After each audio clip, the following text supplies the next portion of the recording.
Habang nagdurugo sa panganganak at nag-iisang lumalaban para sa anak, unti-unting nadiskubre ni Lara ang pinakamasakit na katotohanan.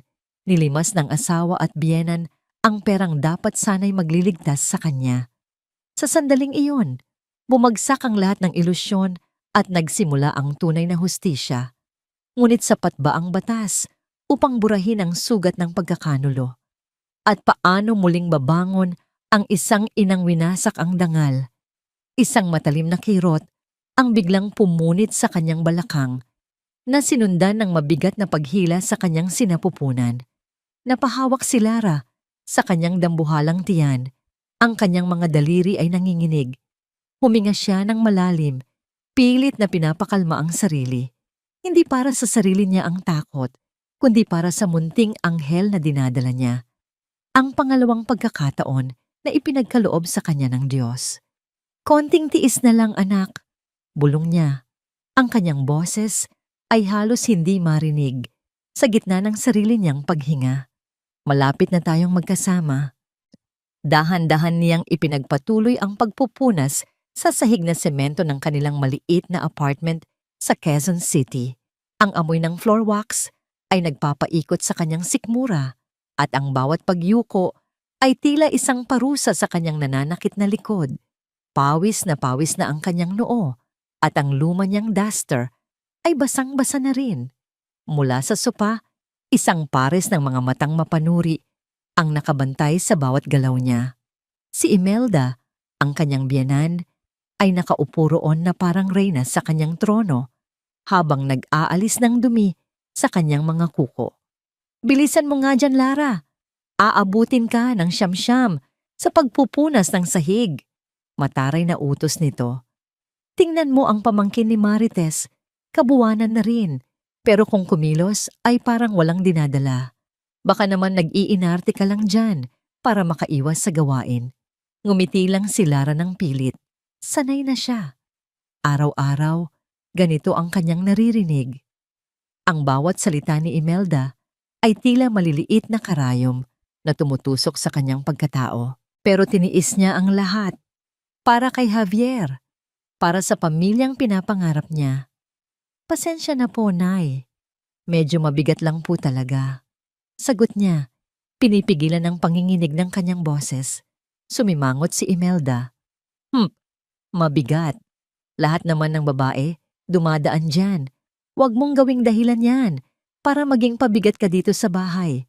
Abay dapat nga ay doble ang kayod mo dahil malapit ka ng manganak. Dadagdag na naman ang gastos. Hindi na sumagot si Lara. Ano pa ba ang sasabihin niya? Ano mang isagot niya ay palaging mali sa pandinig ng kanyang biyenan. Itinuon na lang niya ang kanyang atensyon sa sahig, sa pag-asang ang pagod sa katawan ay maibsan ng kirot sa kanyang puso. Ilang sandali pa, bumukas ang pinto at pumasok si Javier, ang asawa niya, ang lalaking minahal niya ng buong buo at ang dahilan kung bakit siya nananatili sa impyernong ito. Ngunit ang Javier na pumasok ay hindi ang Javier na masayahin at puno ng pangarap na kanyang pinakasalan. Ang nasa harap niya ngayon ay isang lalaking laging pagod, laging balisa, at tila may pasan na problema ng buong mundo. Mahal, bati ni Lara, pilit na pinapasigla ang kanyang boses. Oh, Lara! Sagot ni Javier, halos hindi tumitingin sa kanya. Inilapag nito ang isang maliit na supot ng pandesal sa mesa at nagmano sa ina. Javier, anak, mabutit dumating ka na. Tingnan mo yang asawa mo, halos gumapang na sa paglilinis. Baka mamaya kung ano pa ang mangyari dyan. Sumbong agad ni Imelda na may halong pagkukunwari sa boses. Napatingin si Javier kay Lara at sa isang saglit nakita ni Lara ang awa sa mga mata nito. Pero nawala rin yun agad, napalitan ng pamilyar na pag-iwas. Magpahinga ka na, Lara. Ako na dyan, sabi nito. Pero alam ni Lara na hindi yun mangyayari. Lumapit si Lara sa asawa, umaasang makakakuha ng kahit konting lambing. Javier, kamusta ang trabaho? Baka naman may extra tayong pera? Gusto ko lang sanang bumili ng prutas. Kinuha ni Javier ang kanyang pitaka. Kumuha siya ng ilang gusot na pera at iniabot kay Lara. 200 piso. Pasensya na, mahal. Mahina talaga ang kita ngayon. Maraming kakumpetensya. Ito lang ang kaya kong ibigay, sabi nito, at muling umiwas ng tingin. Pagkasyahin mo na lang muna para sa pagkain natin. Tumango si Lara habang pinipiga ang pera sa kanyang palad. 200 piso. Paano niya ito pagkakasayahin para sa kanilang tatlo? Ngunit mas masakit isipin na ang asawa niya, na dati gagawin ang lahat para sa kanya, ay hindi man lang magawang tingnan siya sa mata habang nagsisinungaling. Gabi na. Matapos maghain ng hapunan at ligpitin ang lahat, pumasok si Lara sa kanilang maliit na kwarto. Humiga siya sa kama. Ramdam ang bawat buto sa kanyang katawan na sumisigaw sa pagod. Si Javier ay nasa sala pa. Kausap ang kanyang ina. Palagi namang ganoon. Hinaplos ni Lara ang kanyang tiyan. Dito, sa katahimikan ng kanilang silid, doon lang niya na ilalabas ang lahat. Walang salitang lumabas sa kanyang bibig, pero ang kanyang mga luha ay nagsimulang dumaloy ng walang tigil. Tahimik. Maingat. Baka may makarinig. Anak, patawarin mo si nanay, ha?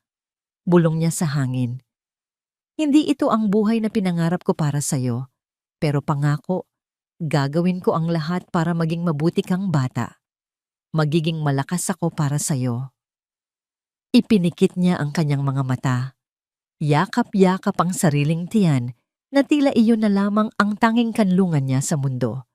Ang bawat patak ng kanyang luha ay isang panalangin. Panalangin para sa lakas. Panalangin para sa pagbabago. Panalangin para sa isang mas magandang bukas. Hanggang sa isang mas matinding kirot, mas matalas kaysa sa mga nauna, ang biglang sumakmal sa kanya. Napamulat siya. Kasabay nito, naramdaman niya ang mainit na likidong dumaloy sa kanyang mga binti. Nanlaki ang kanyang mga mata sa takot. Pumutok na ang kanyang panaubigan. Javier! Sigaw niya. Ang kanyang boses ay puno ng panik. Javier! Tulong! Wala siyang narinig na sagot. Tanging ang malakas na tawanan lamang mula sa sala ang umabot sa kanyang pandinig. Ang boses ni Javier at ni Imelda na tila walang anumang problema sa mundo. Javier! Sigaw niya muli, mas malakas, habang isa na namang makapangyarihang paghilab ang nagpakapit sa kanya sa kumot. Dumaan ang ilang minuto na tila walang hanggan. Ang matinding paghilab na nagpatayo sa lahat ng buhok sa kanyang katawan ay dahan-dahang humupa, na parang isang malaking alon na umatras pabalik sa dagat. Napahinga ng malalim si Lara, ang kanyang dibdib ay mabilis na tumataas baba. Isang maling alarma, isang babala. Ngunit ang takot ay nanatili, malamig at mabigat sa kanyang sikmura. Ang bawat paggalaw ng sanggol sa loob niya na dating nagdudulot ng kagalakan, ngayon ay may kasamang kaba. Paano kung hindi na niya kayanin? Paano kung sa pagkakataong ito, mabigo na naman siya? Dahan-dahan siyang bumangon mula sa pagkakahiga. Ang mga tawanan mula sa sala ay napalitan na ng mahinang tunog ng telebisyon. Hindi man lang nila narinig ang kanyang pagsigaw. O baka narinig, ngunit binaliwala lang. Yumuko siya at sinilip ang ilalim ng kanilang lumang kama. Sa pinakasulok, natatatakpan ng alikabok, ay may isang maliit na kahon ng sapatos. Maingat niya itong hinila palabas. Ang takip nito ay malambot na sa kaluman. Ito ang kanyang munting baul ng nakaraan, isang nakaraan na pilit niyang tinatalikuran, pero hindi kayang kalimutan. Binuksan niya ito. Sa loob, kasama ng ilang luma at kupas na liham mula kay Javier, noong sila'y magkasintahan pa lamang, ay may isang litrato. Hindi ito ordinaryong litrato. Ito ay isang sonogram, isang maliit na itim at puting imahe ng isang pangarap na hindi natupad. Hinaplos niya ang manipis na papel. Bumalik ang lahat. Ang alaala ay kasing linaw ng sakit na naramdaman niya noon. 3 taon na ang nakalipas. 5 buwan siyang buntis noon. Kaya mo pa ba, mahal? Tanong ni Javier, pinupunasan ng pawis sa sariling noo. Nasa loob sila ng isang mainit at masikip na bodega. Nakatambak ang daan-daang kahon ng delata. Isa ito sa mga racket o sideline ni Javier noon, ang mag-repack at mag-deliver ng mga grocery items. Oo naman, sagot ni Lara. Ngumingiti kahit ramdam niya ang pagod hanggang sa kanyang mga buto. Para sa future natin to, di ba? Para sa baby natin. Iyon ang palaging sinasabi ni Javier. Para sa future. Kaya naman si Lara, sa kanyang paniniwalang yon ang tamang gawin ay tumutulong sa pagbubuhat. Hindi ang pinakamabibigat, pero sapat na para manakit ang kanyang likod at braso sa pagtatapos ng araw. Nakangiti siyang bumuhat ng isang maliit na kahon ng sardinas nang bigla niyang maramdaman iyon. Isang matalas na kirot sa kanyang puson na sinundan ng kakaibang init sa pagitan ng kanyang mga hita. Natigilan siya, napatingin siya sa ibaba, at doon, sa luma niyang palda, nakita niya ang isang patak ng dugo. Binitawan niya ang kahon. Ang malakas na kalabog nito ay kasabay ng pagsigaw ng kanyang puso. Javier! Ang sumunod na eksena ay malabo na sa kanyang isipan. Ang alam lang niya ay nasa isang malamig na kwarto siya ng ospital. Isang doktor na may malungkot na mukha ang kausap nila. I'm sorry, Mrs. Reyes, sabi ng doktor sa mahinahong boses. We did everything we could, but you lost the baby. Gumuho ang mundo ni Lara. Humagulgol siya, isang tunog na puno ng sakit at pagkawala. Hinanap ng kanyang mga mata si Javier, naghahanap ng karamay, ng lakas. Pero si Javier ay nakatayo malapit sa pinto, hindi makatingin sa kanya. Ang kanyang mga mata ay nakapako sa sahig. Ang kanyang mga kamay ay abala sa pagkalikot ng kanyang cellphone. At si Imelda, na kararating lang, ay sumandal sa pader na may ekspresyong tila naiinis, walang bakas ng awa o lungkot. Ang tanging sinabi nito ay, sayang ang gastos sa ospital, wala namang nangyari. Naramdaman ni Lara ang mainit na luhang dumadaloy sa kanyang pisngi. Hinigpitan niya ang hawak sa sonogram. Iyon ang huling pagkakataon na naramdaman niyang nag-iisa siya sa mundo. Matapos ang pangyayaring iyon, nangako si Javier. Patawarin mo ko, mahal, sabi nito habang yakap-yakap siya. Hindi na mauulit. Pangako. Sa susunod, aalagaan kitang mabuti. Hindi ko nahahayaang mapagod ka. Hindi na kita pababayaan. Ang mga pangakong yon ang pinanghawakan niya. Iyon ang naging dahilan kung bakit siya muling umasa. Ngunit habang tinitingnan niya ngayon ang kanyang kalagayan, pagod, gutom, at laging pinag-iinitan, ang mga pangakong yon ay parang mga basag na salamin na sumusugat sa kanyang puso. Biglang bumukas ang pinto ng kwarto. Mabilis na ipinunas ni Lara ang kanyang mga luha at itinago ang kahon sa kanyang likuran. Lara, bakit gising ka pa? Tanong ni Javier. Nakita nito ang namumugto niyang mga mata. Wala. Naalala ko lang si baby. Sabi ni Lara, tumutukoy sa sanggol na nawala sa kanila. Umupo si Javier sa gilid ng kama. May bakas ng pagkakasala sa kanyang mukha. Huwag mo nang isipin yun. Ang mahalaga, nandyan na ang bago nating baby. Malusog siya. Inabot nito ang kamay para haplusin ang tiyan ni Lara. Pero umiwas siya ng bahagya. Ibang-iba na ngayon, mahal. Pagpapatuloy ni Javier, ang kanyang boses ay pilit na pinapakalma. Aalagaan kita. Aalagaan natin siya. Pangako yan. Ang mga salitang iyon, ang parehong mga salita. Ngunit ngayon, wala na itong bigat. Wala nang katotohanan. Tanging isang hungkag na tunog na lamang. Para subukan siya, para bigyan ng sarili ng isang katiting na pag-asa na baka nagkakamali lang siya. Naglakas loob si Lara. Javier, sabi niya sa mahinang boses. Gusto ko sanang kumain ng manggang hilaw, yung may konting bagoong. Natigilan si Javier. Sa isang saglit, nakita ni Lara ang paglambot sa kanyang mga mata. Isang anino ng dating Javier na handang suungin ng gabi para lang tuparin ang isang hiling niya. Tumingin ito sa kanyang malaking tiyan at pagkatapos ay bumalik ang tingin sa kanyang mga matang nagmamakaawa. Gagabi na, mahal, nautal niyang sabi at sa pag-aatubili pa lang nito ay alam na ni Lara ang kasunod. Saan naman tayo bibili niyan ngayon? Bukas na lang ng umaga ha? Susubukan kong dumaan sa palengke bago pumasok sa trabaho. Susubukan, hindi gagawin. Hindi pa man nakakasagot si Lara. Isang matinis na boses ang biglang pumunit sa katahimikan mula sa sala. Tila nakikinig pala si Imelda sa kanilang usapan. Naririnig ko kayo. Anong mangga ang pinagsasabi ninyo dyan? Sigaw nito. Ang boses ni Imelda ay puno ng pang-aalipusta. Halatang-halata na hindi ito simpleng tanong, kundi isang akusasyon. Bago pa man makapagsalita si Javier para ipagtanggol siya, kung may balak man ito, ay muling dumagundong ang boses ng matanda at sa pagkakataong ito, direkta nang nakatutok sa kanya. Walang pera para sa luho, Lara. Ang sigaw nito na tumagos sa manipis na pader at diretsong tumama sa puso ni Lara. Kung gusto mong kumain, magtiis ka. Ang dami-dami nating utang. Tapos uunahin mo pa ang paglilihi mong yan. Hindi ito panahon para mag-inarte. Napayuko si Javier. Talunan, walang lakas na kumontra sa kanyang ina. At si Lara, naiwan siyang nakatitig sa kawalan. Ang huling hibla ng pag-asa na pinanghahawakan niya ay tuluyan ng naputol. Sa sandaling iyon, naintindihan niya, hindi na magbabago ang asawa niya.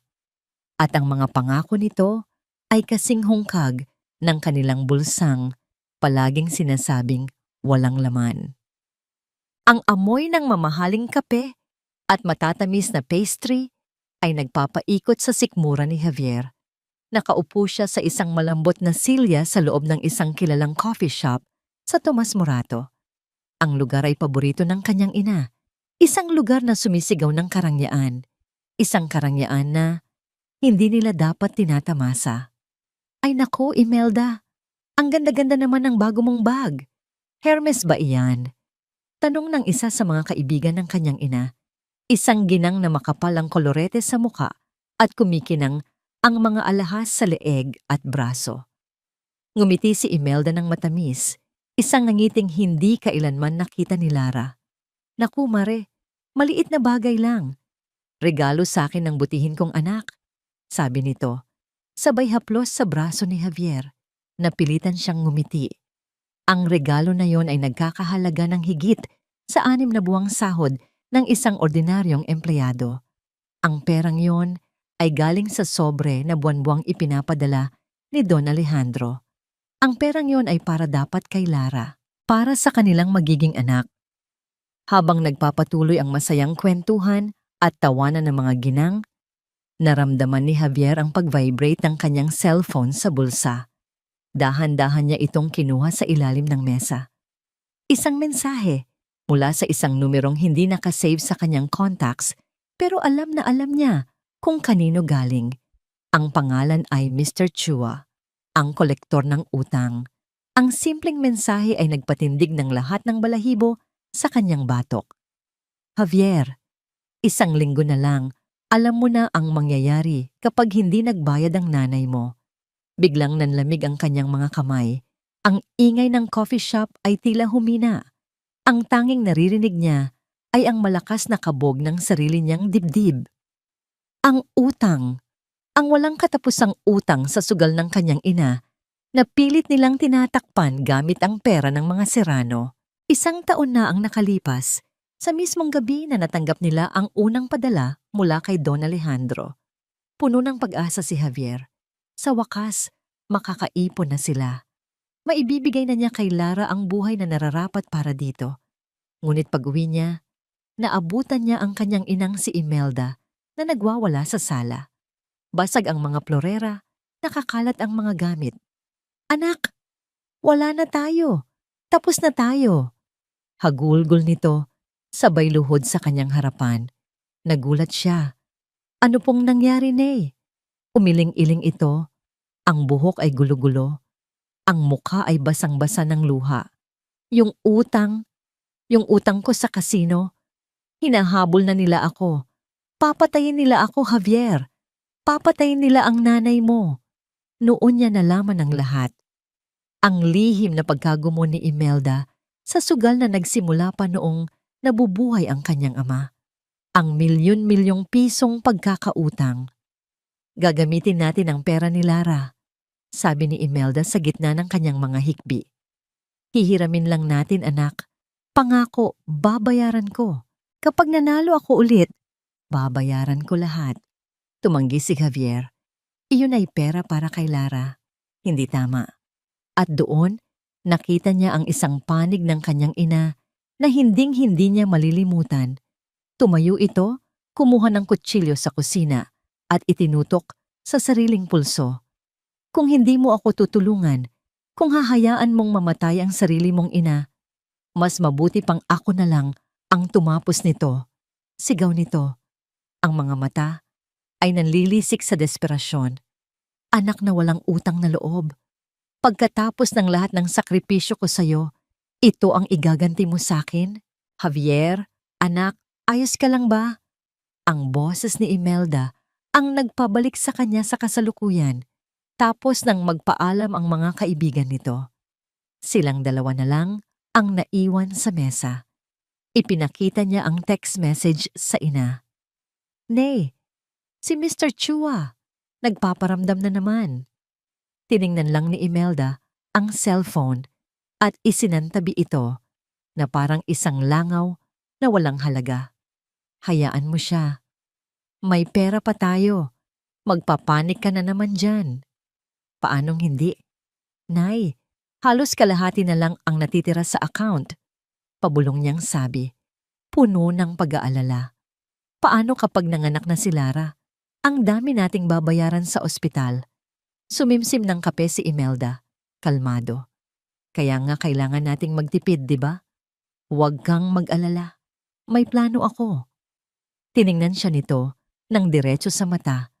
Ang mga mata nito ay malamig at mapanuri. Javier, pamilya tayo. Kailangan nating magtulungan. Ang perang iyon ay para sa pamilya. At sa ngayon, ang problema ko ay problema mo rin. Bago pa man siya makasagot, tumunog ang kanyang cellphone. Sa pagkakataong ito isang tawag. Ang pangalan ni Lara ang lumabas sa screen. Bigla siyang kinabahan, sinagot niya ito agad. Hello, mahal? Javier. Ang boses ni Lara sa kabilang linya ay nanginginig at puno ng sakit. Pumutok na!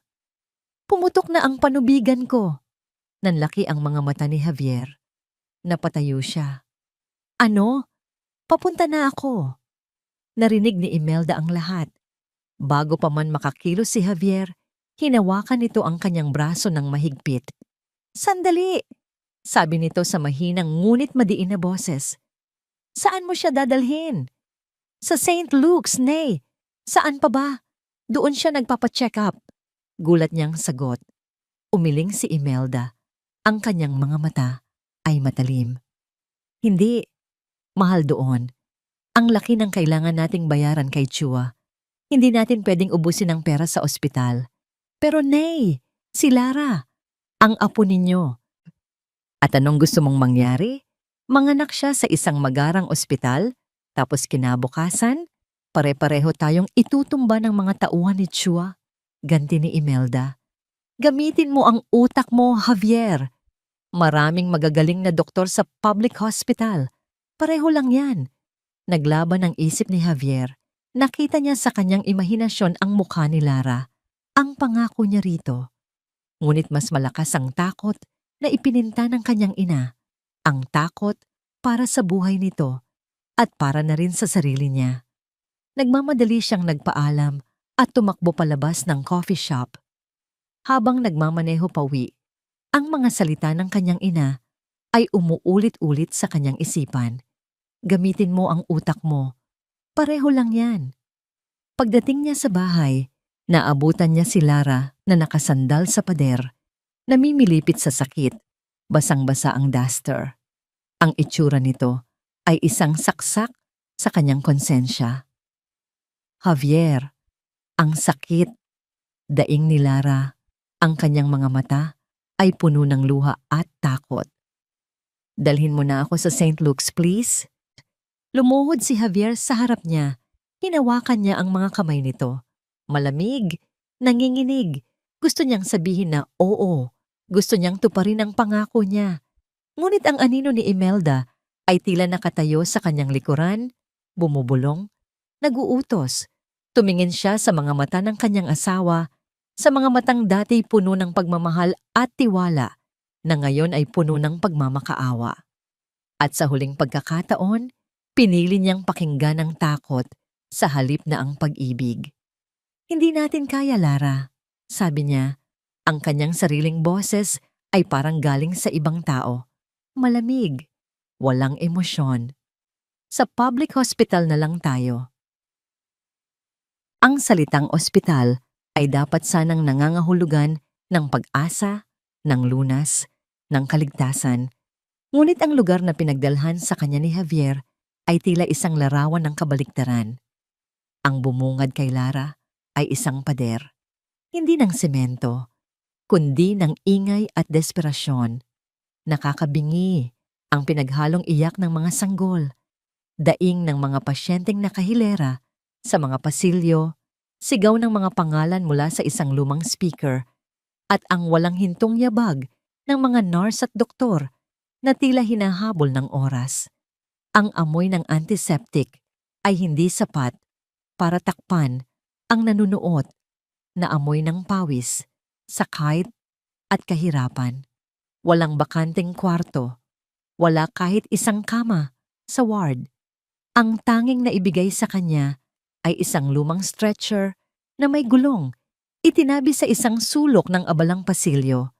Ito ang kanyang magiging silid pahingahan habang hinihintay ang oras ng kanyang panganganak. Dito ka na lang muna, mahal, sabi ni Javier. Inaalalayan siyang humiga. Ang boses nito ay pilit na pinapasigla. Ngunit ang mga mata nito ay hindi mapakali, palingalinga sa paligid na tila nahihiya sa kanilang kalagayan. Naramdaman ni Lara ang pag-init ng kanyang mga mata.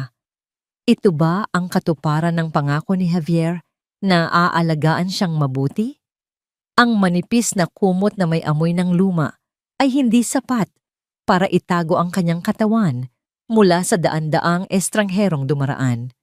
Bawat tingin na ipinupukol sa kanya, mga tingin ng awa, ng pagtataka, ng paghusga, ay tila isang dagok sa kanyang natitirang dignidad.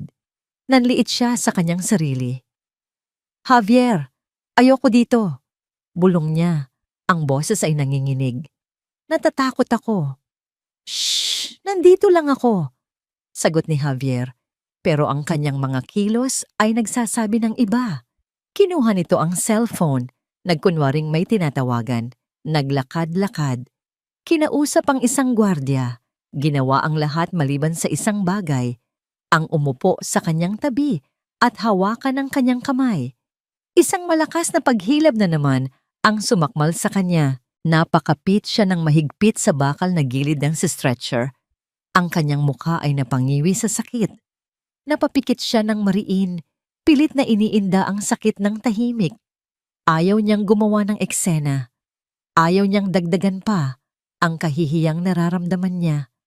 Nang imulat niya ang kanyang mga mata, nakita niya ang isang pagod na nurse na papalapit sa kanya. Ang uniforme nito ay bahagyang gusot at may maliliit na patak ng kung ano. Pero ang mga mata nito, kahit pagod, ay may bakas ng kabaitan. Mrs. Reyes? Tanong ng nurse. Tumango si Lara. Heto, inumin mo muna. Kailangan mong manatiling hydrated. Iniabot nito ang isang basong plastik ng tubig. Pasensya na po sa sitwasyon. Talagang puno po kami ngayon. Salamat po, hirap na sabi ni Lara. Ang kanyang lalamunan ay tuyong-tuyo. Tiningnan ng nurse ang kanyang chart. Regular na ba ang paghilab? Oo po. Mga bawat 10 minuto na po yata. Tumango ang nurse at ngumiti ng bahagya. Sige. Magtiis lang po tayo ng konti. Babalikan kita mamaya para i-check. At sa isang iglap, nawala na ito, tinawag ng isa na namang pangangailangan sa kabilang dulo ng pasilyo. Ang simpleng kabaitan ng nurse ay lalong nagpasidhi sa sakit na nararamdaman ni Lara. Isang estranghero ang nagpakita sa kanya ng higit na malasakit kaysa sa sarili niyang asawa. Napatingin siya kay Javier na ngayon ay nakasandal sa pader, abala pa rin sa kanyang cellphone. Parang isang aktor sa isang entablado, gumaganap sa papel na nag-aalalang asawa, pero ang kanyang puso at isip ay nasa ibang lugar. Lumapit ito sa kanya. Mahal, kailangan kong umalis saglit. Saan ka pupunta? Tanong ni Lara. Ang kanyang boses ay puno ng takot. Huwag mo kong iwan dito, Javier. Please. Sandali lang talaga. Pangangatwiran nito, iniiwasan ang kanyang mga mata. Susubukan kong humanap ng mauutangan. Baka sakaling mailipat kita sa isang private room, kahit man lang sa ward. Hindi ako magtatagal, pangako. Ang parehong mga salita na naman. Susubukan, pangako. Mga salitang wala ng halaga. Hindi na siya sumagot. Ano pa ang saysay? Hinayaan na lang niyang halikan siya ni Javier sa noo. Isang halik na malamig at walang buhay. At pagkatapos ay pinanood niya itong maglakad palayo, papalabas ng ospital, papalayo sa kanya. Naiwan siyang mag-isa. Isang matandang babae sa katabing stretcher ang umuungol sa sasakit. Isang bata ang umiiyak ng walang tigil sa di kalayuan. Ang lahat ng tunog ay tila naghahalo-halo, lumilikha ng isang nakakabaliw na musika ng pagdurusa. At doon, sa gitna ng lahat, naramdaman ni Lara ang pinakamatinding paghilab. Ang sakit ay hindi na lamang sa kanyang tiyan, kundi tila kumakalat sa buong katawan niya, dinudurog ang kanyang mga buto. Hindi na niya kayang manahimik. Isang sigaw ang kumawala sa kanyang lalamunan. Isang sigaw na puno ng sakit, ng takot, at ng ganap na pag-iisa. Javier! Sigaw niya kahit alam niyang walang makikinig, kahit alam niyang wala na ito. Dalawang nurse ang mabilis na lumapit sa kanya. Nakita nila ang sitwasyon.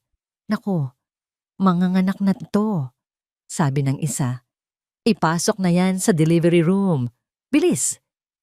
Habang mabilis na tinutulak ang kanyang stretcher sa isang pasilyo na hindi niya alam kung saan patungo, ang tanging naiisip ni Lara ay ang mukha ni Javier habang tumatalikod ito papalayo.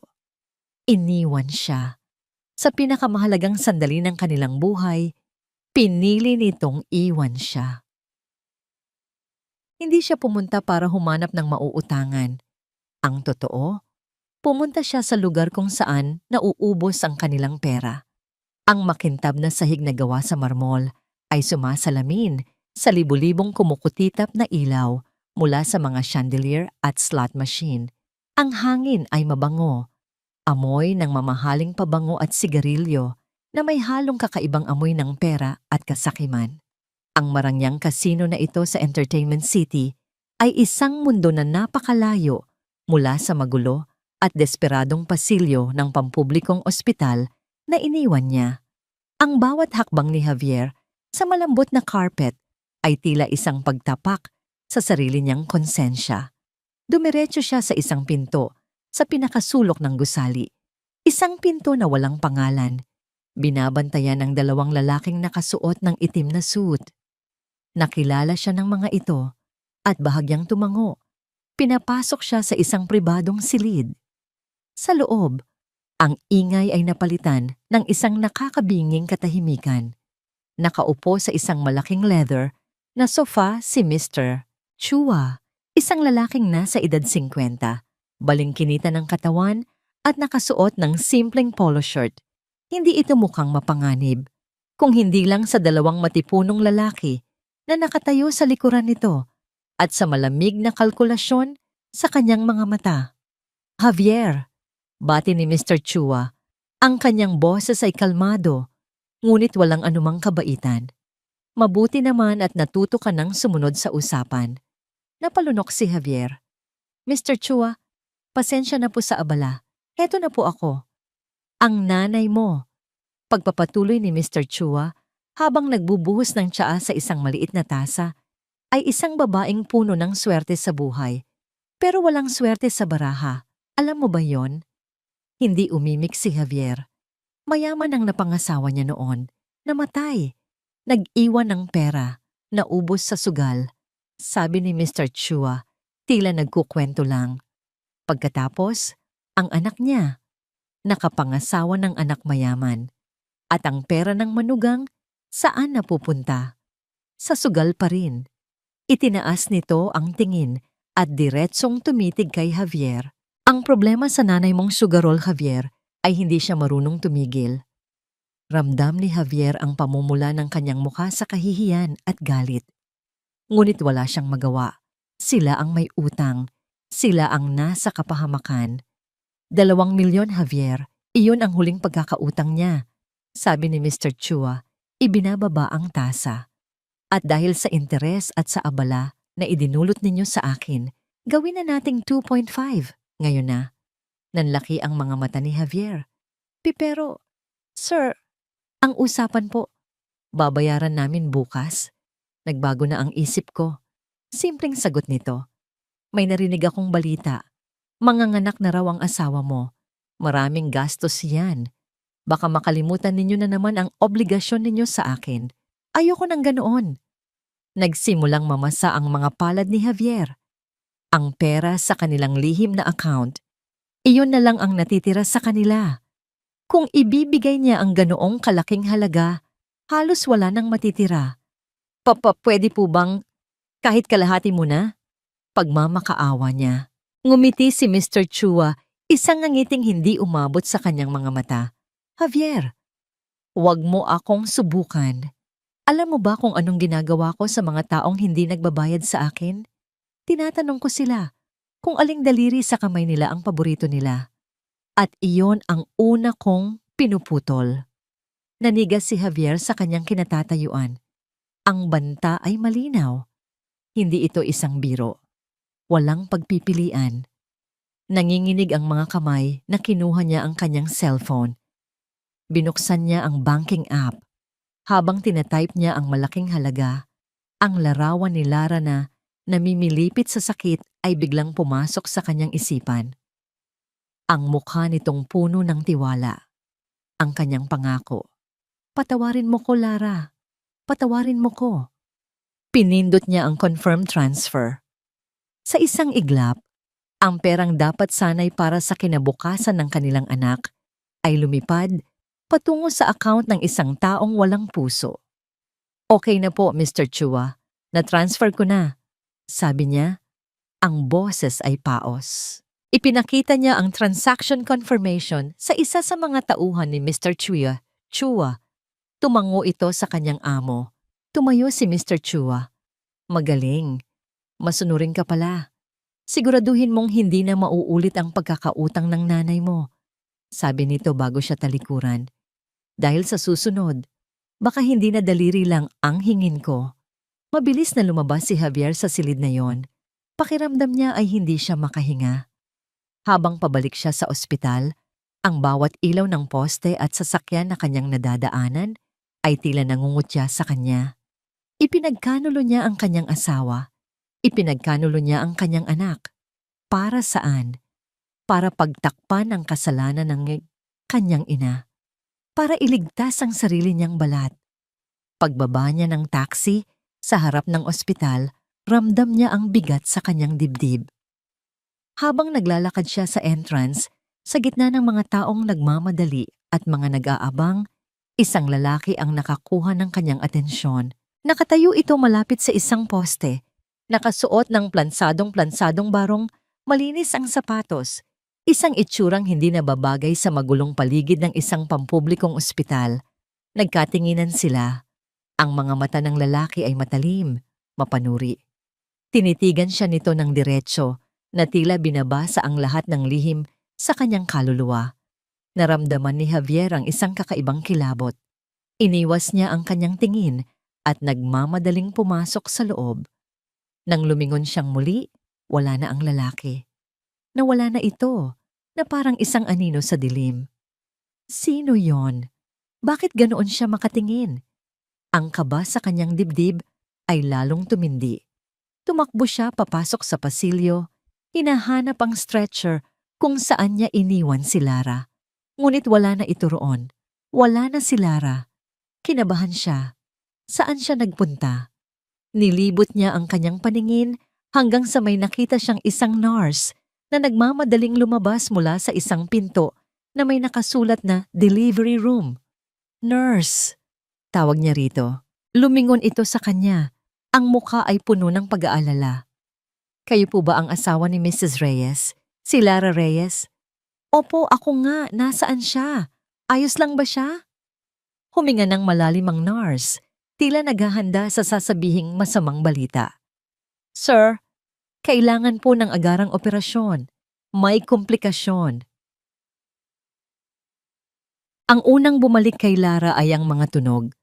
Ang mahinang ritmikong pag-beep ng isang makina sa kanyang tabi. Ang malayong pag-ungol ng isang pasyente.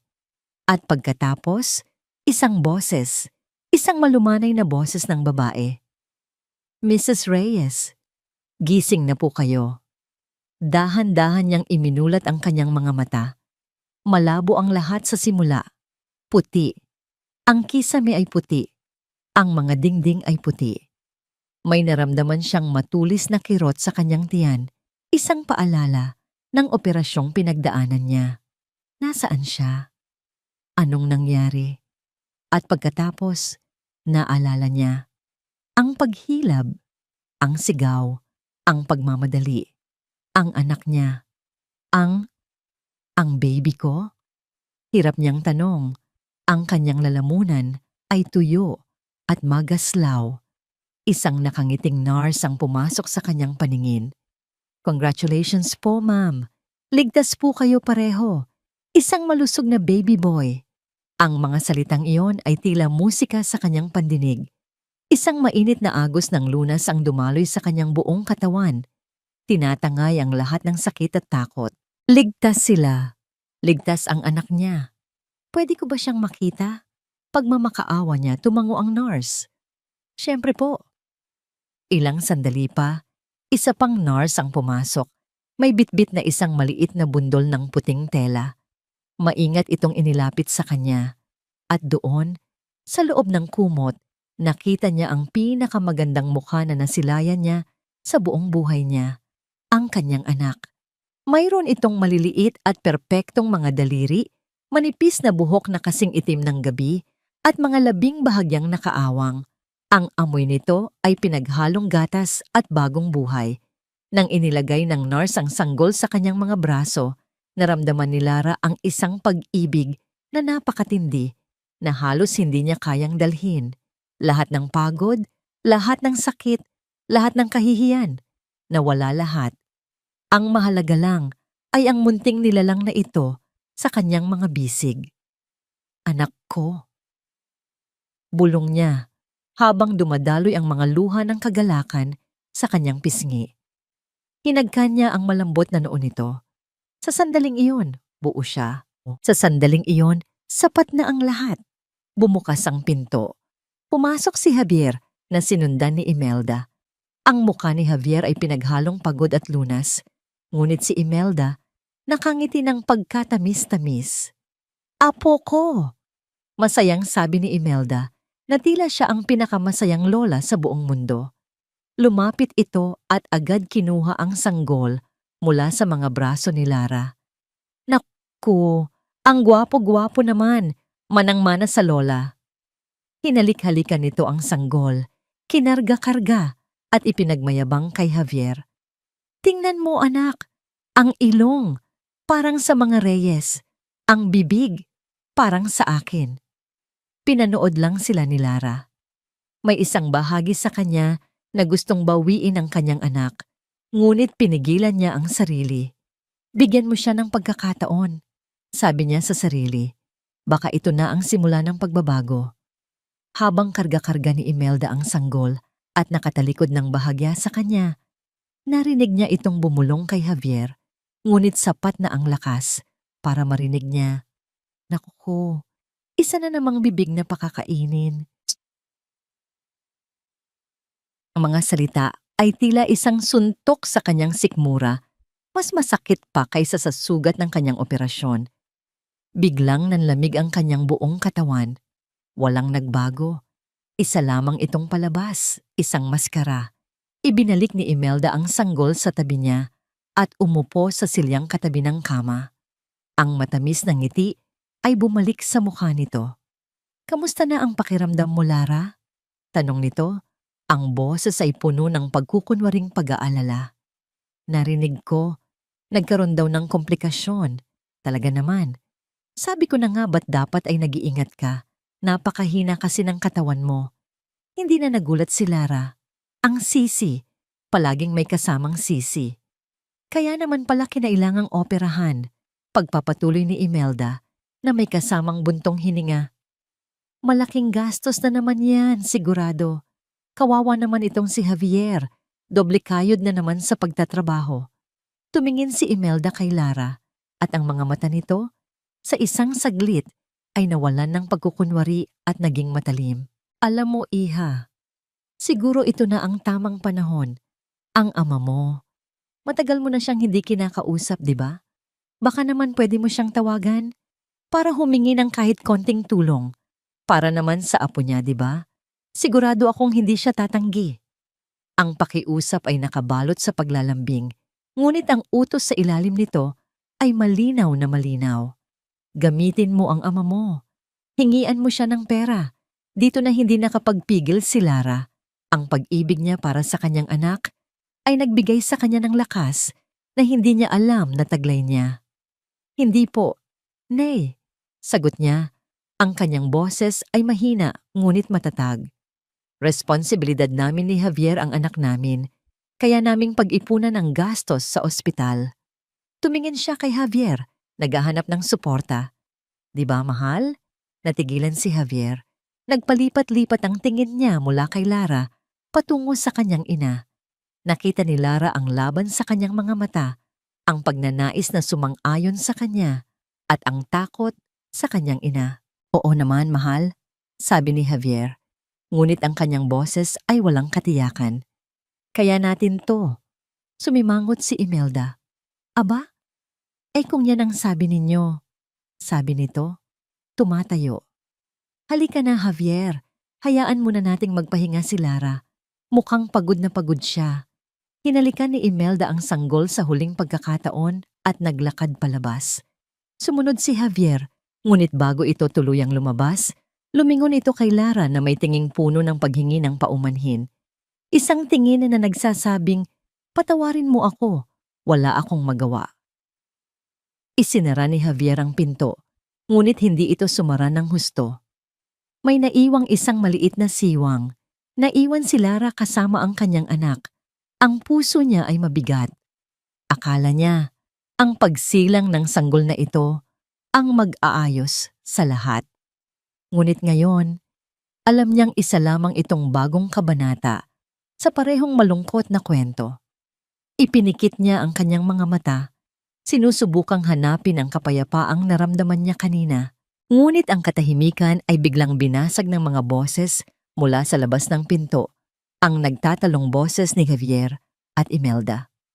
"Ano ba?" "Nay, bakit niyo naman sinabi yun sa kanya?" Narinig niyang sabi ni Javier. Ang boses nito ay pabulong ngunit puno ng pagtutol. "Ang alin? Ang pagsasabi ng totoo?" Mataray na sagot ni Imelda, at ang boses nito ay mas malakas. Walang pakialam kung may makarinig. "Javier, gumising ka nga. Saan natin kukunin ang pambayad sa operasyong yan? Ibinigay mo na kay Chua ang halos lahat ng pera." Nanigas si Lara. "Anong pera? Anong ibinigay kay Chua?" At pagkatapos, narinig niya ang mga salitang dumurog sa kanyang mundo. Mga salitang wawasak sa lahat ng natitira niyang tiwala at pagmamahal. Ang galit na sigaw ni Imelda ay umalingaw-ngaw sa pasilyo at tumagos sa siwang ng pinto. Diretsong sumaksak sa kanyang puso. "Anong gagawin natin? sa natitirang pera mula sa tatay niya. Uubusin mo sa ospital na to? Anong gagawin natin sa natitirang pera mula sa tatay niya? Ang mga salita ay hindi pumasok sa tainga ni Lara. Sila ay sumabog sa loob ng kanyang isipan. Ang mahinang pag-beep ng monitor sa kanyang tabi ay biglang nawala. Ang amoy ng antiseptic ay naglaho. Ang sakit mula sa kanyang operasyon ay tila manhid. Ang tanging umiral sa kanyang mundo ay ang alingaw-ngaw ng mga salitang iyon. Pera, mula sa tatay niya, paulit-ulit, na parang sirang plaka. Sa isang iglap, ang lahat ng piraso ng kanyang miserableng buhay sa nakalipas na mga taon ay nagsimulang magkabit-kabit sa isang nakakakilabot na larawan. Ang kanilang maliit at masikip na apartment sa kabila ng pagiging manager, di umano ni Javier sa isang kumpanya. Ang walang katapusang dahilan na mahina ang kita, maraming kakompetensya, kailangan maghigpit ng sinturon. Ang 200 piso na iniabot sa kanya para sa isang linggong pagkain. Ang mga damit na pinaglumaan pa ng mga pinsan ni Javier, ang mga pagkaing dilata na halos isumpa na niya, ang pagtanggi sa kanyang simpleng hiling na manggang hilaw. Ang sigaw ni Imelda. Walang pera para sa luho. Ang mga kasinungalingan, lahat ay kasinungalingan. Tumingin siya sa kanyang mga kamay na pagod at kalyo sa paglalabada, paglilinis at pagtanggap ng mga maliit na trabaho para lang may pandagdag sila sa pambili ng bigas. Ang mga kamay na ito ay nagtrabaho hanggang sa halos ikamatay niya. At ang pinakamasakit sa lahat, ang unang anak niya, ang anghel na nawala. Naalala niya ang kanyang sarili na nagbubuhat ng mga kahon, na nagtatrabaho sa ilalim ng init ng araw, naniniwalang iyon ay para sa kanilang kinabukasan. Ngunit meron pala silang pera. May pera pala sila para sana ay nagpahinga siya. May pera pala sila para sana ay naipagamot siya sa isang mas mahusay na doktor. Ang kanyang unang anak ay hindi namatay dahil sa aksidente. Ang kanyang unang anak ay namatay dahil sa kanilang kasakiman. Isang malamig na galit, isang uri ng galit na hindi pa niya nararamdaman kailanman, ang nagsimulang umakyat mula sa kanyang mga paa, kumakalat sa kanyang mga ugat, hanggang sa marating nito ang kanyang pusong nagdurugo. Dahan-dahan niyang ibinaling ang kanyang tingin sa sanggol na natutulog ng mahimbing sa kanyang tabi. Ang kanyang munting anak na lalaki, ang kanyang pangalawang pagkakataon, at muntik na rin itong mawala sa kanya. Ang operasyon, ang komplikasyon.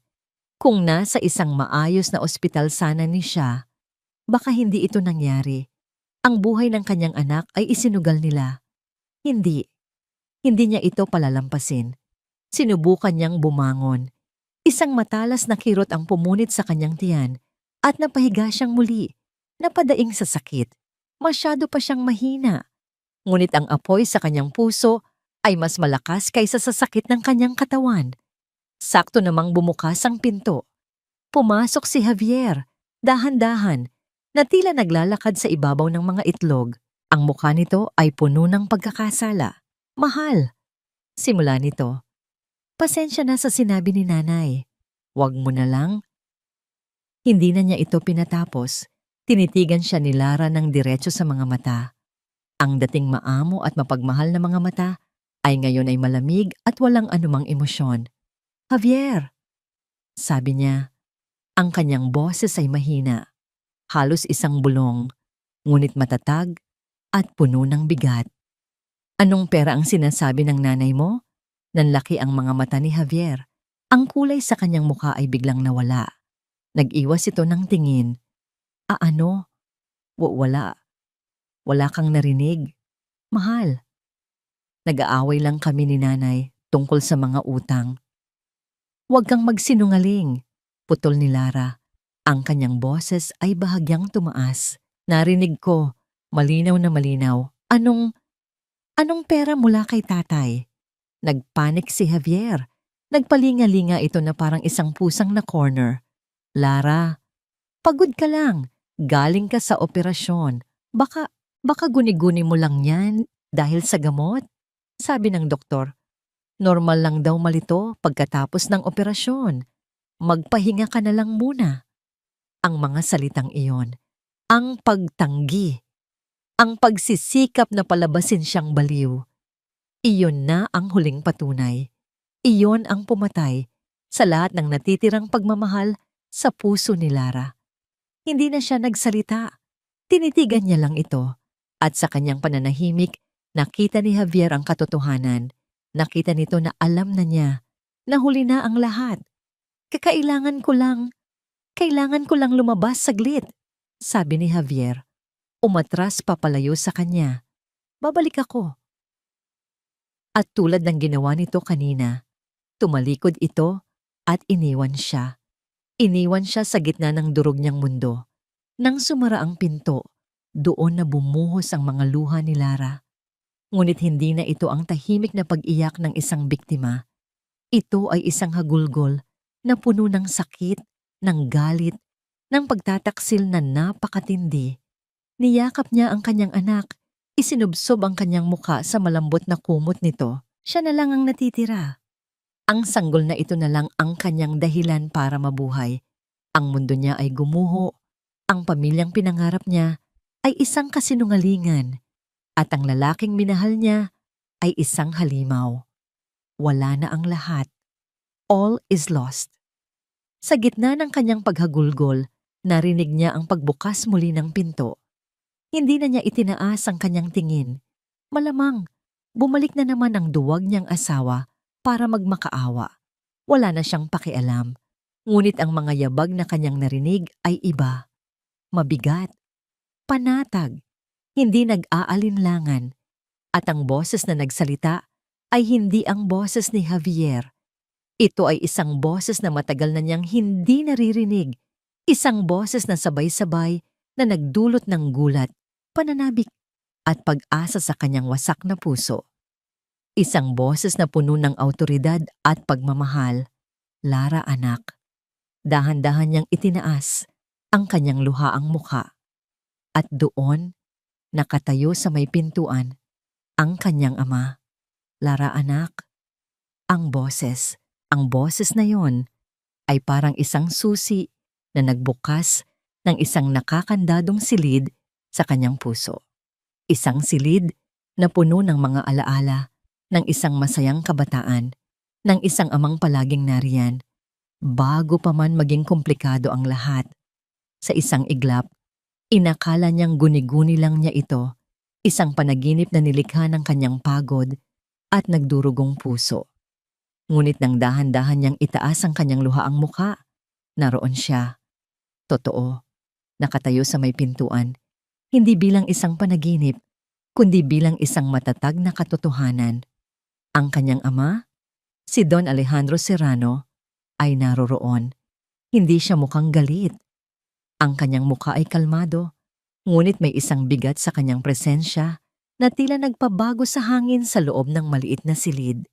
Ang kanyang mamahaling suit at makintab na sapatos na katad ay isang malaking kontradiksyon sa marumi at nagbabakbak na pintura ng mga dingding ng ospital. Sa likuran niya ay may dalawa pang lalaki.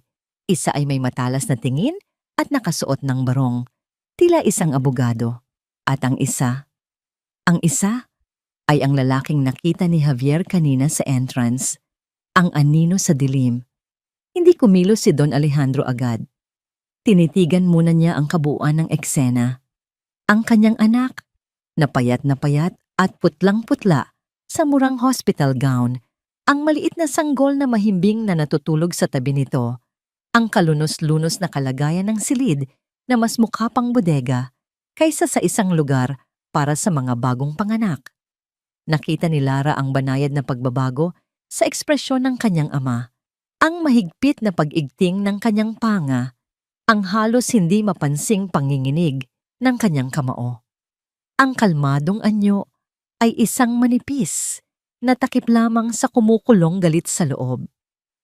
Dahan-dahan itong humakbang palapit. Ang bawat yabag ay mabigat at may kahulugan.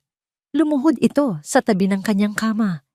Inaalis ang isang hibla ng buhok na dumikit sa kanyang basang pisngi. Tatay, bulong ni Lara, at sa pagsambit ng salitang iyon, muling bumuhos ang kanyang mga luha. Ngunit hindi na ito luha ng galit o desperasyon. Ito ay luha ng lunas. Nandito na ako, anak, sabi ni Don Alejandro. Ang kanyang boses ay puno ng pagsisisi at pagmamahal. Hinawakan nito ang kanyang kamay. Patawarin mo ako. Patawarin mo ako kung ngayon lang ako dumating. Niyakap ni Lara ang kamay ng kanyang ama. Ikinapit ang sarili na parang isang batang nalulunod. Sa wakas, may kakampi na siya. Sa wakas, hindi na siya nag-iisa. Ang apo ko, sabi ni Don Alejandro, ibinaling ang tingin sa sanggol. Isang tunay na ngiti ang sumilay sa kanyang mga labi. Isang nangiti na puno ng purong pagmamahal. Maingat niyang hinaplos ang pisngi ng sanggol gamit ang likod ng kanyang daliri. Napakagwapo niya, Lara. Kamukhang kamukha mo noong sanggol ka pa. Ang simpleng sandaling iyon, ang katahimikan, ang emosyon, ang muling pagsasama, ay biglang nabasag. Bumukas ang pinto. Pumasok si Javier na sinundan ni Imelda. Malamang ay nag-usap sila sa labas, bumuo ng bagong estratehiya, ng bagong kasinungalingan. Lara, mahal, naisip ko lang. Natigilan si Javier sa kalagitnaan ng kanyang sasabihin. Napako ang kanyang tingin sa lalaking nakaluhod sa tabi ng kama ng kanyang asawa. Si Imelda, na nasa likuran niya, ay hindi agad napansin. Ano ka ba naman, Javier? Huwag kang basta-basta susuko. Kailangan nating humakbang ito papasok sa silid. At doon, natigilan din ito. Ang kanilang mga mukha ay isang perpektong larawan ng pagkabigla at purong takot. Ang kulay sa mukha ni Imelda ay biglang nawala, na parang isang kandilang biglang hinipan. Si Javier naman ay napanganga. Ang kanyang mga mata ay nanlalaki, nagpapalipat-lipat ng tingin mula kay Lara, sa sanggol, at sa lalaking kinatatakutan nilang makita. Dahan-dahang tumayo si Don Alejandro. Hinarap niya sila. Hindi na ito ang mapagmahal na ama at lolo na nakita ni Lara kanina. Ang kaharap nila ngayon ay si Don Alejandro Serrano, ang bilyonaryo, ang makapangyarihang tao na hindi nila pinangarap na makaharap sa ganitong sitwasyon. Ang kanyang kalmadong presensya ay mas nakakatakot kaysa sa anumang sigaw. Mr. Serrano, nautal na sabi ni Javier. Anong ginagawa ninyo rito? Don Alejandro? Pagtatama ni Imelda. Sinusubukang bawiin ang kanyang composure. Mabilis itong ngumiti. Isang nangiting halatang halata ang pagkukunwari. Don Alejandro, ke sorpresa. What a surprise. Tamang-tama ang dating ninyo. Ipapakilala ko sana sa inyo ang inyong apo. Hindi pinansin ni Don Alejandro ang pagtatangka ni Imelda na pag-aani ng sitwasyon. Ang kanyang mga mata ay nakapako kay Javier. Oras na para mag-usap, Javier. Ang bawat salita ay mabigat, puno ng kahulugan, at may dalang lamig na nagpakilabot sa buong silid. Tungkol po saan? Tanong ni Javier. Ang kanyang boses ay nanginginig. Hindi sumagot si Don Alejandro. Sa halip, lumingon ito sa lalaking kasama niya. Ang lalaking may matalas na tingin. Tumangulang ito. Ang lalaki, ang pribadong investigador, na unawaan na ngayon ni Lara, ay humakbang pasulong. Dala-dala niya ang isang makapal na brown envelope. Walang salitang lumabas sa bibig nito.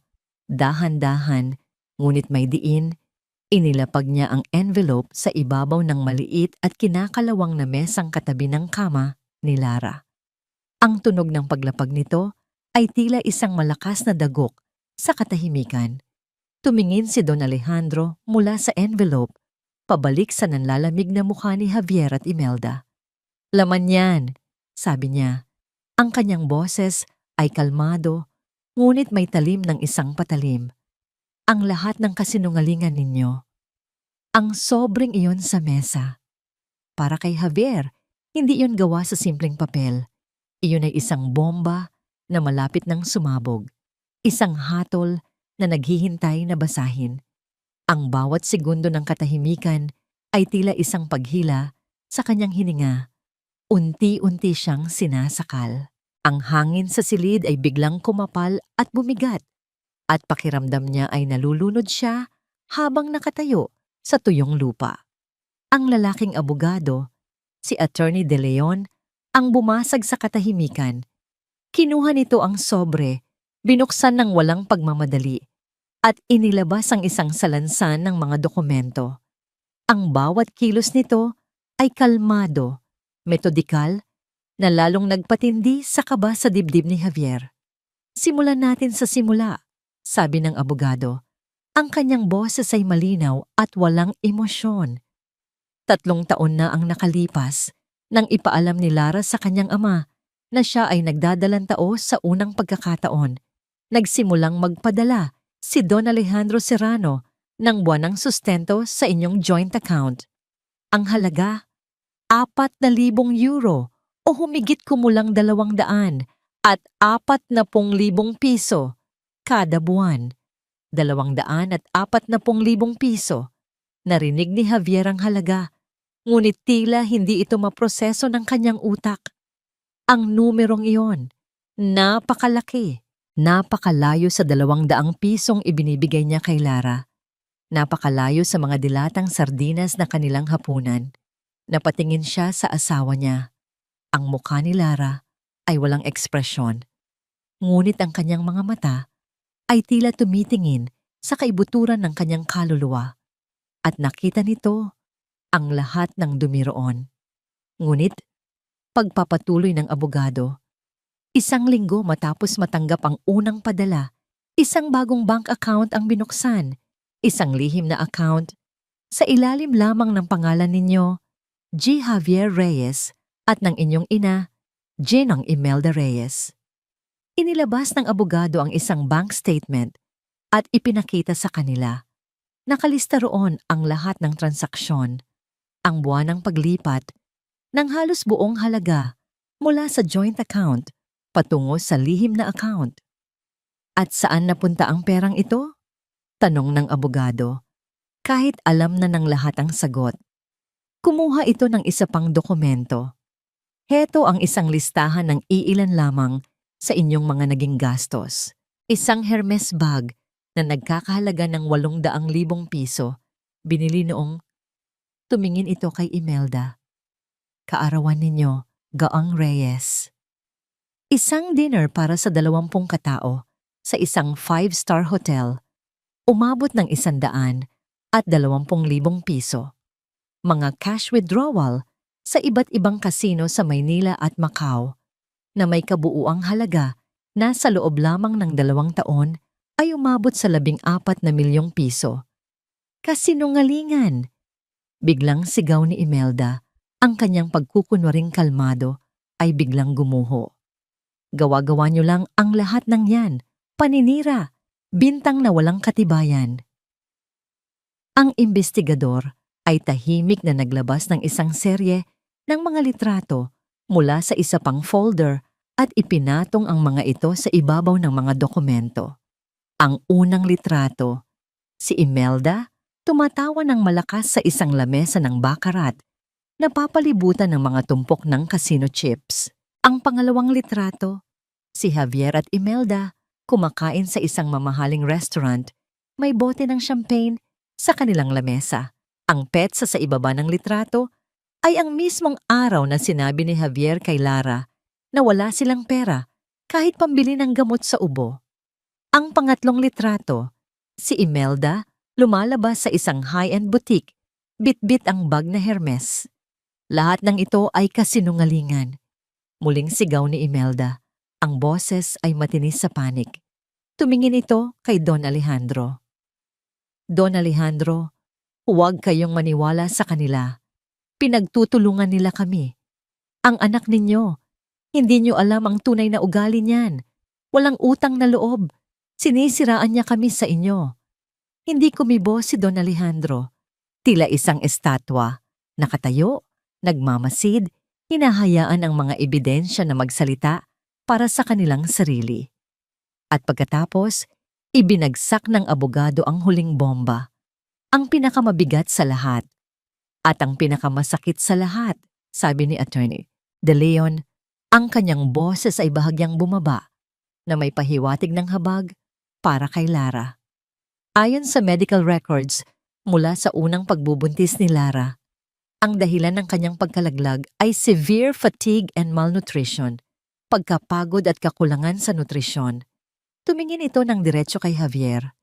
Nangyari iyon sa parehong linggo kung kailan nag-withdraw kayo ng 100,000 piso para sa isang weekend getaway sa Tagaytay.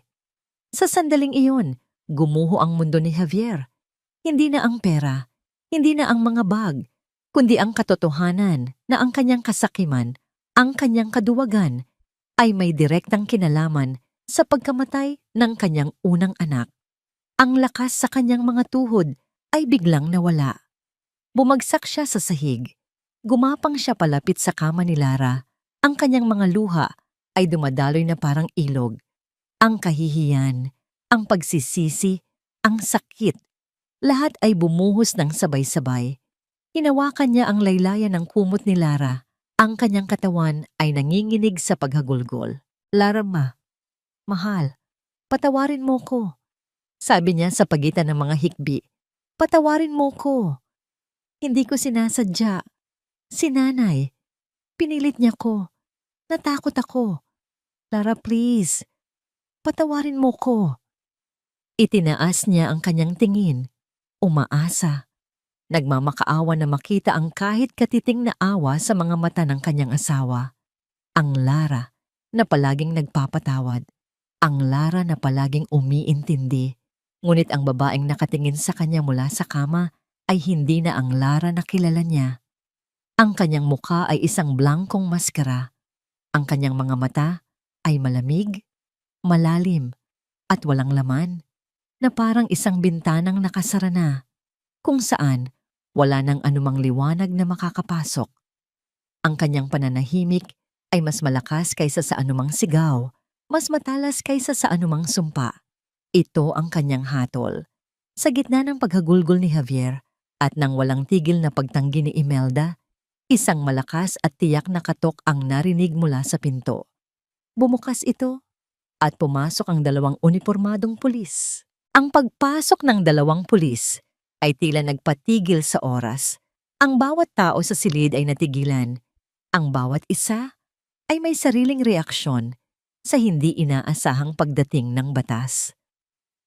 Si Javier, na nakaluhod pa rin, ay tumingala na may halong gulat at pagkalilit. Si Imelda naman ay biglang tumahimik. Ang kanyang mukha ay nagpakita ng isang emosyon na hindi pa nakikita ni Lara sa kanya dati. Purong, hindi pekeng takot. Ang mas matandang pulis, isang lalaking may bigote at malumanay, ngunit may awtoridad na tindig, ang unang nagsalita. Ang kanyang mga mata ay lumibot sa silid.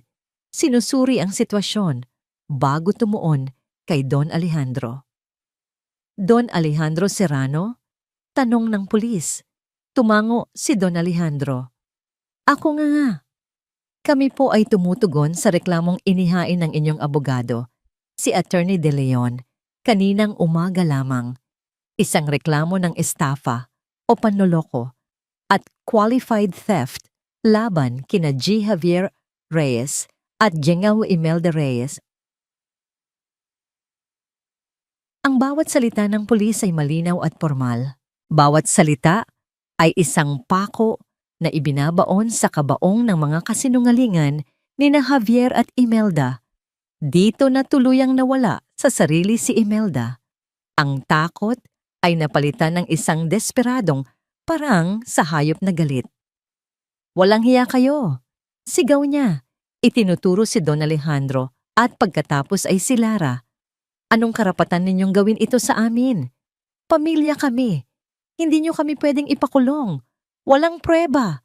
Gawa-gawa nyo lang lahat yan. Geng Reyes, pakihinaan po ang inyong boses. Mahinahong sabi ng pulis. Kung mayroon po kayong reklamo, maaari nyo pong sabihin yan sa presinto. Sa ngayon, Kailangan po namin kayong isama para sa investigasyon. Ang nakababatang pulis ay lumapit kay Imelda. Nang makita niya ang posa sa kamay nito, nagwala si Imelda. Nagpumiglas ito, nagsisigaw ng mga sumpa at akusasyon. Hindi niyo ako makukulong. Hindi niyo alam kung sino ako. Javier, anak, gawin mo ang lahat. Huwag mong hayaan na gawin nila ito sa ina mo. Ngunit si Javier ay hindi kumilos. Nakaluhod pa rin siya, nakatingin kay Lara. Ang lahat ng ingay, ang lahat ng gulo, ay tila wala sa kanyang pandinig. Ang tanging mahalaga sa kanya sa sandaling iyon ay ang babaeng nasa kanyang harapan. Habang isinasakay si Imelda na patuloy sa pagwawala, lumapit ang mas matandang pulis kay Javier. G. Reyes, tumayo na po kayo. Kailangan niyo na pong sumama sa amin. Dahan-dahang tumayo si Javier. Ang kanyang mga balikat ay bagsak. Ang kanyang mukha ay basang-basa ng luha. Wala nang bakas ng pagiging arogante. Wala nang bakas ng pagkukunwari. Ang nasa harap ni Lara ay isang lalaking durog. Isang lalaking nawalan ng lahat. Bago siya tuluyang isama ng pulis, humingi siya ng isang huling pabor. Sandali lang po, pakiusap niya sa pulis. Makausap ko lang po siya. Kahit isang minuto lang. Pumayag ang pulis at naghintay sa may pinto. Humarap si Javier kay Lara. Ang distansya sa pagitan nila ay ilang talampakan lamang, ngunit pakiramdam niya ay isang karagatan ang naghihiwalay sa kanila. Lara. Simula niya, ang kanyang boses ay paos at basag. Alam kong wala ng halaga ang anumang sasabihin ko. Alam kong huli na ang lahat. Pero gusto ko lang malaman mo na sa simula, minahal kita.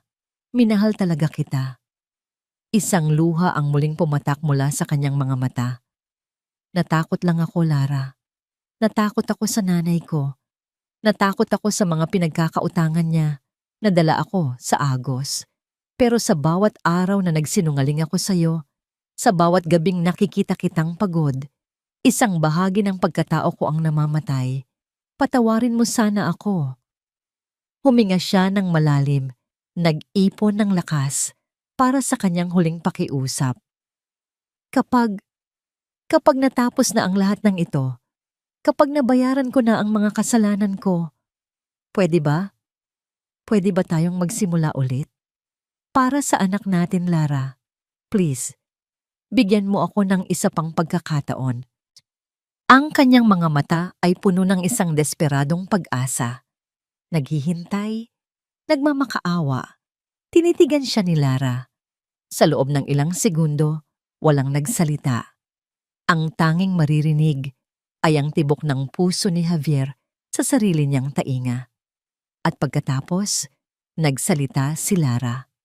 Ang kanyang boses sa unang pagkakataon sa napakatagal na panahon ay malinaw, matatag, at walang bahid ng anumang pag-aalinlangan. Tapos na tayo, Javier. 2 salita. Ngunit ang bigat nito ay parang isang bundok na bumagsak sa ibabaw ni Javier. Hahanapin ko ang pinakamagaling na abogado. Pagpapatuloy ni Lara, ang kanyang tingin ay hindi natitinag. Magfa-file ako ng annulment. Hindi mo na kailangang mag-alala tungkol sa anak ko. Ako na ang bahala sa kanya. Sisiguraduhin kong lalaki siya nang malayo sa lahat ng kasinungalingan na kinalakihan ko. Ang bawat salita ay isang hatol. Walang galit. Walang paghihiganti. Tanging isang malamig at pinal na desisyon. Napatango na lang si Javier habang ang huling hibla ng pag-asa sa kanyang puso ay tuluyan ng naputol. Wala na. Tapos na ang lahat. Sumama na siya sa pulis nang walang anumang pagtutol. Sa huling pagkakataon, lumingon siya mula sa may pinto. Nakita niya si Don Alejandro na inilalagay ang isang protektadong kamay sa balikat ni Lara. Isang kilos ng suporta na hinding-hindi niya naibigay. Isinara ang pinto. Naiwan si Lara sa katahimikan, kasama ang kanyang ama at ang kanyang anak. Huminga siya ng malalim, Isang hiningang tila, ngayon lang niya muling nagawa ng malaya. Tumingin siya sa labas ng bintana. Sa unang pagkakataon, nakita niya ang sikat ng araw sa hapon nang hindi nararamdaman ang bigat ng mundo sa kanyang mga balikat. Ito na ang simula.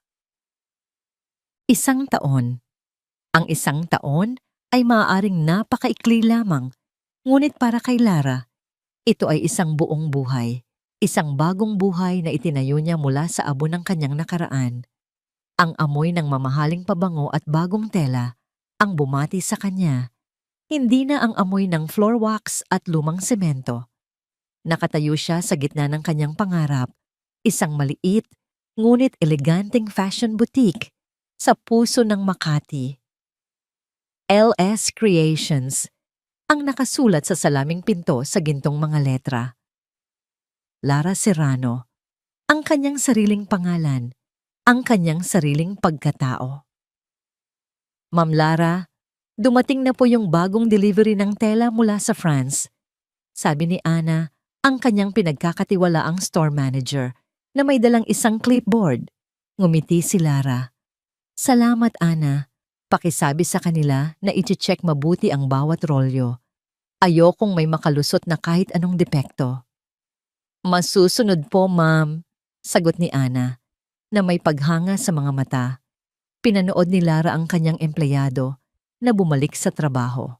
Tinuruan niya ang kanyang sarili na maging isang leader na hindi naninigaw, hindi nang aalipusta, kundi isang leader na nagtitiwala at gumagalang.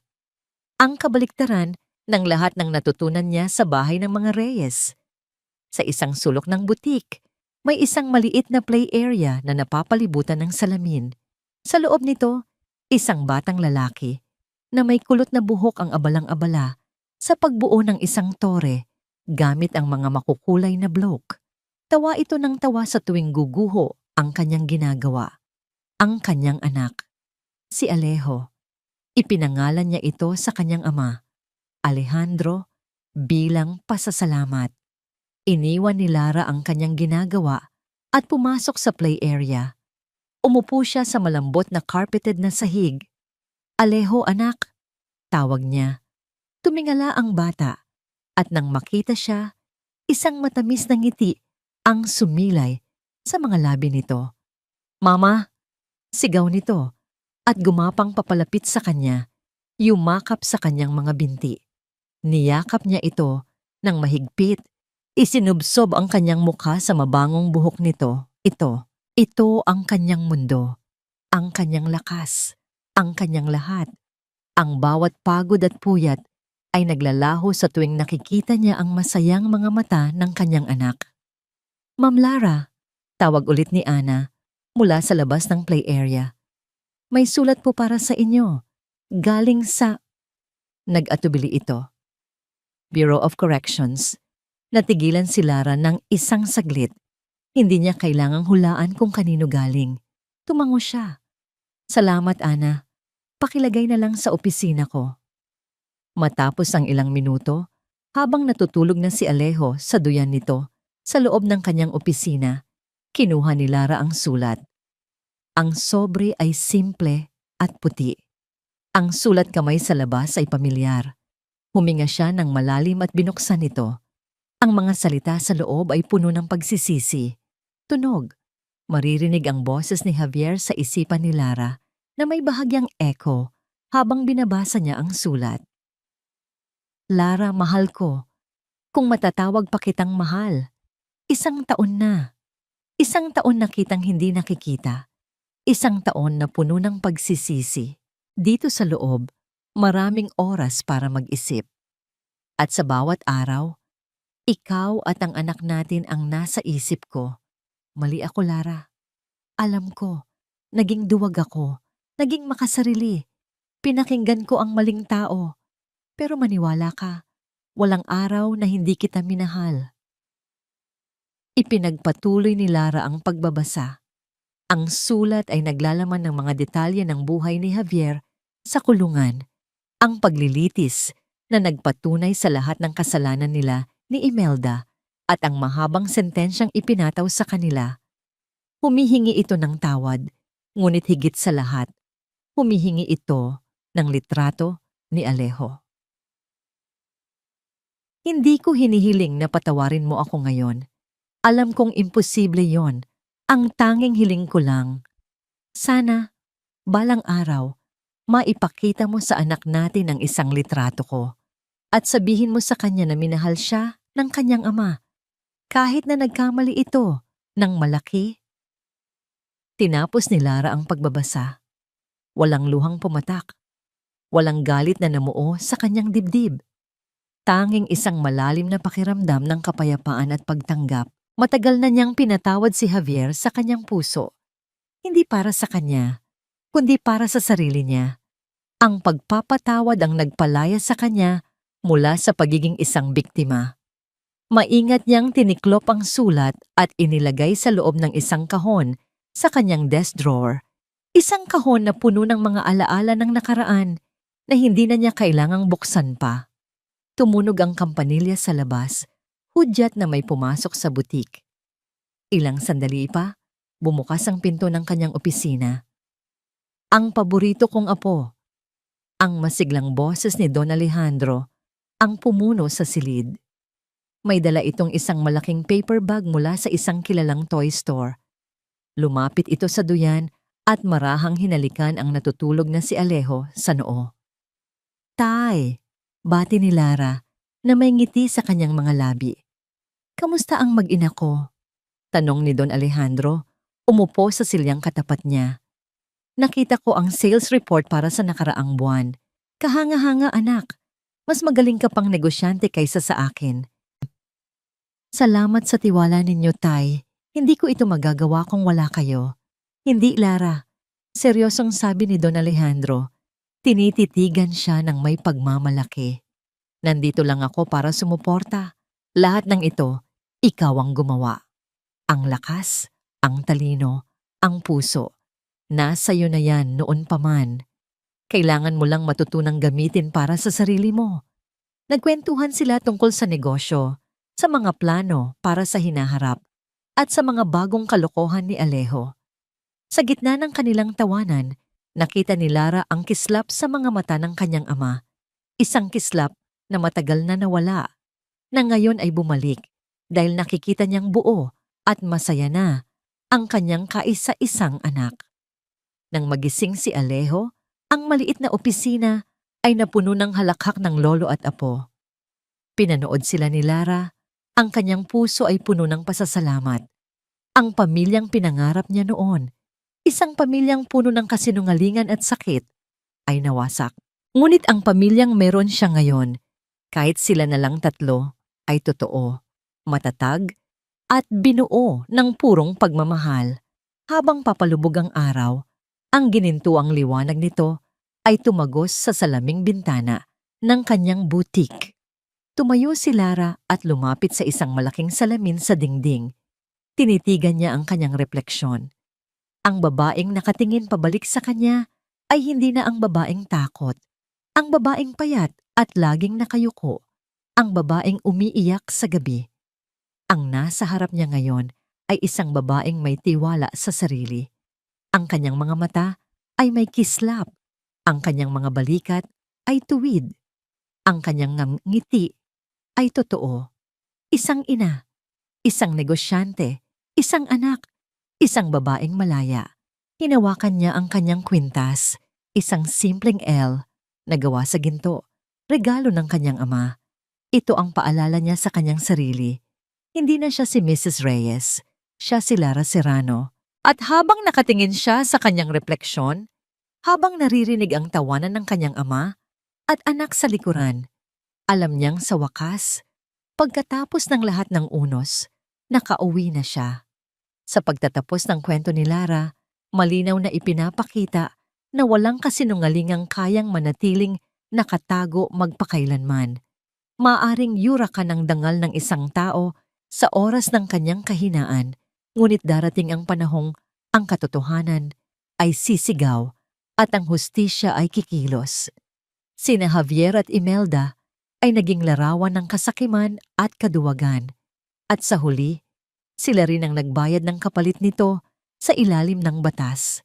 Ngunit higit sa parusa ng masasama, ang tunay na tagumpay ng kwento ay ang muling pagtayo ni Lara.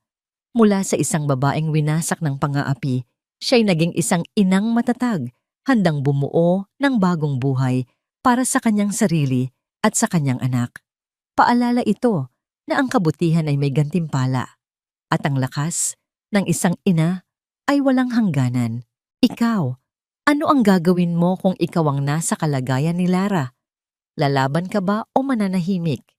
At sana, kumusta ka ngayon? May pinagdadaanan ka rin ba na nais mong ilabas? Nandito ang channel na ito para makinig. Ibahagi mo sa comments. Mahalaga ka sa amin.